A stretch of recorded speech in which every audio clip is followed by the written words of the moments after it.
So today, ESPN had a segment on the jump for the Houston Rockets, and they were debating how should James Harden acclimate his game in the next coming season. And Paul Pierce had a statement saying that he shouldn't change his game. He's alright how he is. If anything, the guys around him should change. And I think that's a fair statement. But at the same time, if you're trying to win a championship, unpredictability when it comes to how you play the game is key. You need more than one way to score a basket.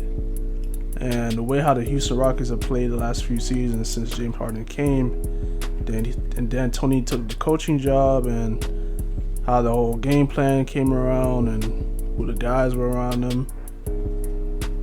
I mean, I don't see them winning a championship the way how they played. They could have beat the Golden State Warriors a few times, but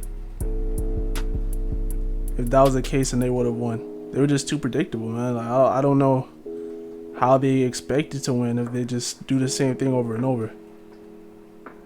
I mean, unless you have a guy like Chris Paul that shows some different things to the game and can actually do different things compared to what Westbrook does, then we can have a conversation. But if Westbrook can't shoot the ball and Harden has the ball in his hands and Westbrook's not cutting, he's not posting up, he's not going for putbacks, then I don't know what you can expect from that team. Those are your two star players, right? Who's the third guy? Who's the third guy you can depend on to get a basket? I mean, Eric Gordon is getting up there in age. Robert Covington isn't a shot creator. Ben McLemore is not a shot creator. I don't know who else is on that team that can get their own basket and actually lead that team instead of having the load on Harden and Westbrook to lead them somewhere. Like, I see where they were going with it this season, but it just didn't come to play. Like, it just didn't make sense for guarding guys like Giannis, AD, Jokic, Joel Embiid. Those guys are automatically mismatched. And I mean, they won a couple times against those teams that had those guys, but in the long run, it just clearly didn't work. They got gentlemen swept against the Lakers. LeBron was not having it with those guys. He already knew what the deal was. They already had a game plan for him. Double team Harden and let the other guys do something. Right? And when they double team Harden, what happened? They rotated the ball, right? I mean, that's the right thing to do, of course. But if you're just stationed at the 3-point line all day, that's kind of easy to guard, if you ask me. Nobody's trying to drive to the basket. Nobody's cutting to the basket. Nobody's trying to get a putback. Nobody's trying to rebound the ball. At least, like, there's no different scenario when it comes to that offense. With that being said, D'Antoni was already going to get fired. He already knew that from the jump. After that whole series against the Lakers, he said, yep, it's over for me. I'm not even going to give them the time of day to fire me. Fair enough. Let's see what the Houston Rockets have in store for the coaching job. Daryl Morey, he was just going down shooting, man. Like, he said, I don't have time for this, man. Y'all do what y'all got to do. And that's the problem. Like, how are you a GM, right? And you just up and leave. That's I'm not trying to get on a rant here, but that's kind of a way of saying I give up, right? You give away Capella. You have no big now. Then what?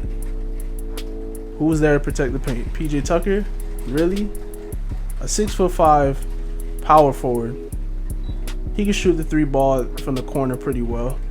But other than that, what else are you getting? No rebounding. No post defense. No blocks. No rim protect. There's nothing there.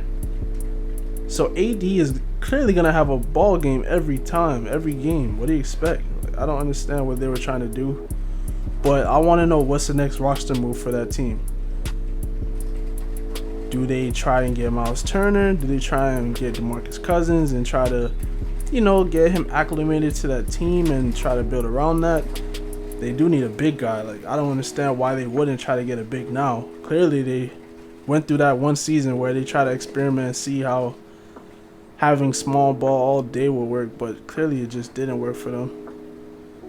Now, I seen some trade rumors on fadeawayworld.net, and it was a Harden trade. So the Harden trade has it where Houston trades James Harden and Westbrook to the Milwaukee Bucks. No, James Harden goes to the Clippers and Westbrook goes to the Milwaukee Bucks. And the Brooklyn Nets get Paul George, Sterling Brown, and the Houston Rockets get Middleton, Dinwiddie, Ilyasova, Karis LeVert, Jared Allen, Landry Shamet, and some draft picks. And the way how it's looking, I see that actually happening. I don't think it's gonna happen, but it would make the most sense in terms of what these teams are trying to achieve. The Nets get their third star.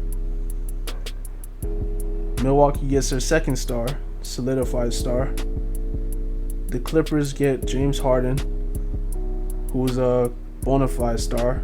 He scores the ball whenever he wants.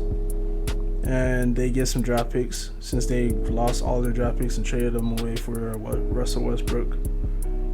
Which was clearly a bad, not Russell Westbrook, sorry, Paul George. Which was clearly a bad move. But it is what it is.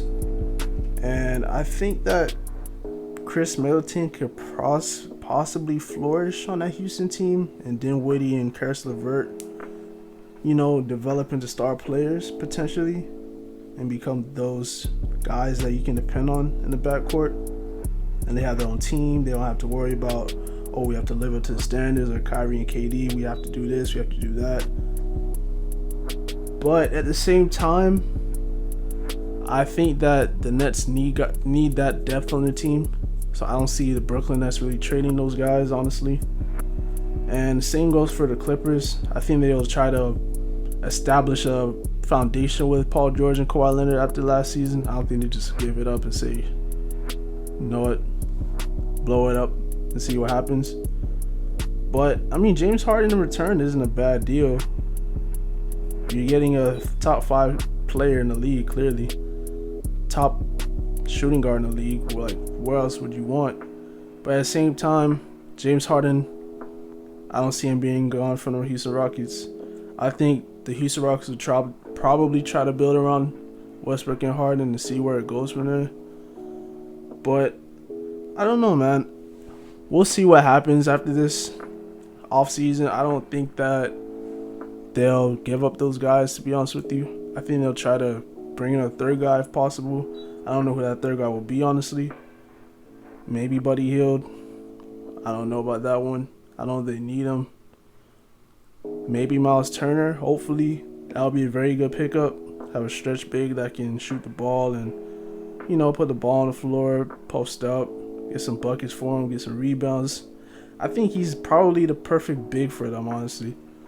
Maybe they can make a trade for him. I don't know who they'll trade for him. Robert Covington and Eric Gordon wouldn't be a bad trade if possible. I don't think they need those big wings anymore. I think they need some solidified front court players. Some guys they can depend on to score instead of having Harden and the Westbrook carry the load every game. I think that just got old, and their team started game planning against that. I think some things need to shake up this offseason, specifically for the Houston Rockets. Hopefully they can make a good head coaching position. Hopefully they can get a good GM to carry that team and build some guys around James Harden. But yeah, man, we'll have to wait and see how that goes.